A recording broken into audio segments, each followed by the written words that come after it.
26 जनवरी, गणतंत्र दिवस। सुप्रभात।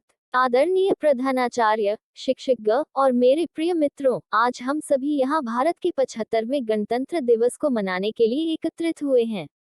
ये दिन हमारे देश के लिए बहुत ही महत्वपूर्ण है, क्योंकि इसी दिन 26 जनवरी 1950 को हमारा संविधान लागू हुआ और भारत एक गणतांत्रिक राष्ट्र बना।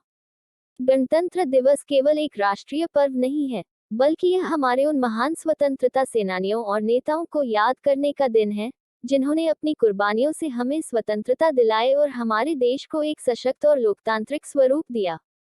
डॉक्टर भीमराव अंबेडकर, जो हमारे संविधान के निर्माता थे, उन्होंने भारत को एक ऐसा संविधान दिया जो हर नागरिक को समान अधिकार प्रदान करता है। हमारा संविधान न केवल हमें अधिकार देता है, बल्कि हमारे कर्तव्यों की भी याद दिलाता है। ये हमें बताता है कि हमें एकता, अखंडता और सहिष्णुता के साथ देश की प्रगति में योगदान देना चाहिए।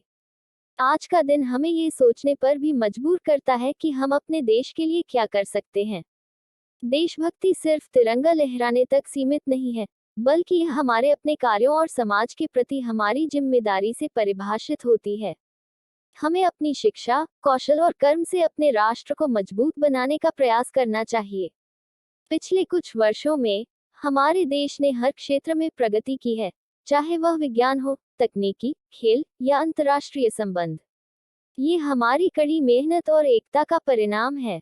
लेकिन हमें ये याद रखना होगा कि हमें अभी भी कई समस्याओं का सामना करना है, जैसे गरीबी, अशिक्षा और सामाजिक असमानता। गणतंत्र दिवस हमें ये सिखाता है कि हमें एकजुट होकर अपने देश को और बेहतर बनाने के लिए कार्य करना चाहिए।